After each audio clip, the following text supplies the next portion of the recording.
Hello everyone, I hope you're doing good.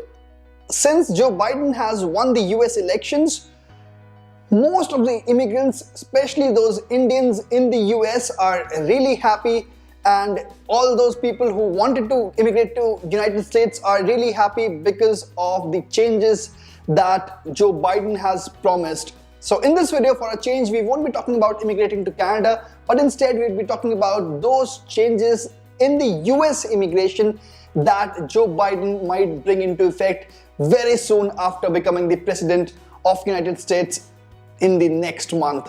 Though he might bring in many changes, but in this video we'll be talking about top 5 changes that he might bring into US immigration that will make immigrants really happy. So if you're interested, stay tuned.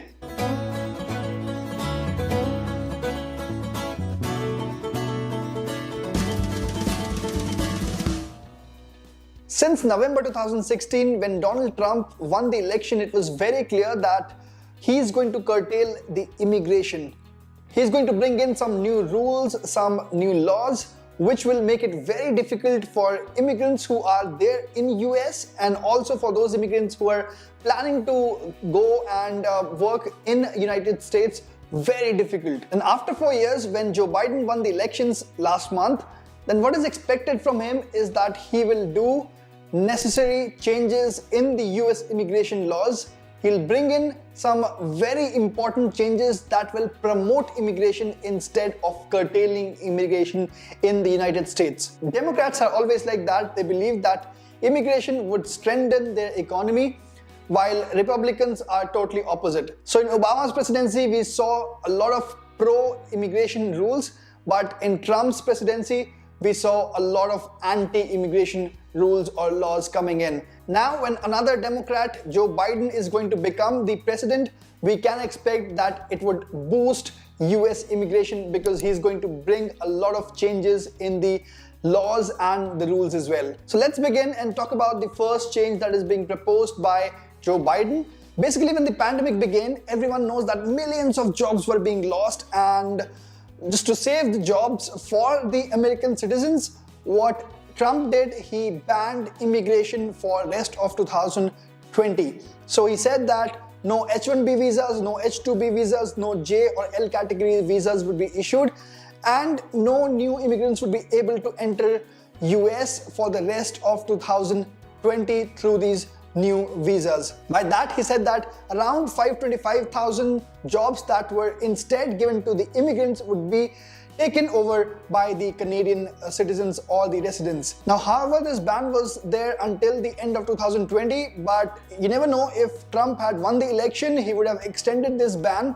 So when the Biden administration takes over, they'll make sure that this ban of immigration on these kind of visas is not applicable anymore, and US would start issuing visas very soon after that. Alright, now let's talk about the second very important change. That's about the elimination of green card backlogs. A green card is basically the US permanent residency. The backlog for that is for 1.2 million people, out of which 800,000 are Indians. So this will be a big benefit to all those people who are in the queue. It's being said that all those people, if they keep waiting in the queue and obviously more people getting added to that queue, it would take people 84 years to get the permanent residency of United States or the green card. Yes, you heard that right, 84 years. There's one prime reason behind that. There's a cap on the number of green cards that would be issued to immigrants coming from one particular country with the job offers. Now, good news has already started floating in this matter. A bill has recently been passed in the US Senate, which says that this cap would be lifted. However, in that to become a law, there needs to be some more formalities that needs to be completed, and of course the signature by the US president. So Donald Trump might create troubles in signing that law. Now, when Biden becomes the president, it is expected that he would definitely sign that law or the order or the bill, whatever it is called in technical terms, and the wait times for the green cards would drop down drastically. Alright, the next big change is to increase the number of employment-based visas issued every year. So I'm going to read out some important points from joebiden.com. That's his website. So it says that currently the number of employment-based visas is capped at 140,000 each year without the ability to be responsive to the state of the labor market or demands from domestic employers.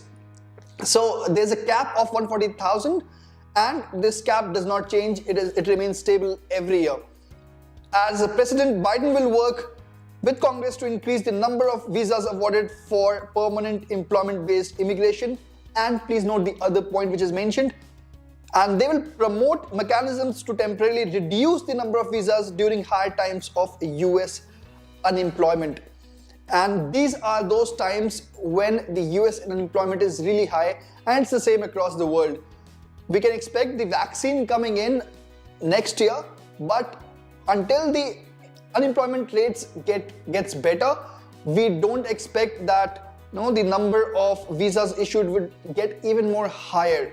However, they have said that, so maybe in the upcoming years you can expect that they would remove this cap of 140,000, and what they'll do is that they will actually make it pretty responsive. If the labor needs are more, if they need more immigrants, then they would issue more visas, and if they feel that the unemployment in US is pretty high at the moment, they'll issue lesser visas. So maybe in 2021 you might see less number of visas issued, but going further their plan is to increase immigration and increase the employment-based visas. Alright, talking about the next point, which is about rejecting the choice between employment-based immigration and the family-based immigration.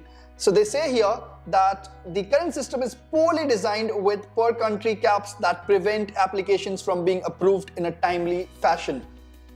That means that approved applicants may wait decades to be reunited with their families. So Biden says that he'll support family-based immigration by allowing any approved applicant to receive a temporary non-immigrant visa until the permanent visa is processed, and by supporting legislation that treats the spouse and children of green card holders as the immediate relatives they are, exempting them from caps and allowing parents to bring their minor children with them at the time they immigrate. So this change is another big and important change. It will bring smiles to all of those people who are waiting for their family members. The family members could not immigrate because they could not get the right visas. So this will definitely help in family reunification. Alright, although there are many other points about changes in the humanitarian grounds, about changes in the number of refugees that they'll take, about ending the Muslim ban, which is the ban on the immigrants from 12 Muslim majority countries. But I won't talk about all of them because I know that most of my audience is interested to immigrate to US. Maybe they are in their home country, maybe they are in the US and they want to get the permanent residency. So I want to talk about the last point, which is about modernizing America's immigration system. So they say here that there are approximately 1.7 million undocumented immigrants from Asia in the US and many hundreds and thousands from around the world as well. So Biden will immediately begin working with Congress to modernize the system with a priority on keeping families together by providing a roadmap to citizenship for nearly 11 million undocumented immigrants. Modernizing the system might mean that they might reduce the processing times, they might reduce the cost, they might increase the staff, and they might take many other steps to ease out the roadmap to citizenship for all of those 11 million immigrants. Alright guys, so that's it. As I told you, these are just those 5 highlighted points that I discussed in this video. There are many other points that needs to be discussed, but I know that my audience would more or less be interested in these 5 points. So I tried to highlight them in this video. So thanks a lot for watching this video guys. If you like the video, please click the thumbs up button. If you have any feedback, please put it down in the comment section below. And yes, if you haven't subscribed my channel yet, please click the subscribe button before moving on to the next video. Thanks again.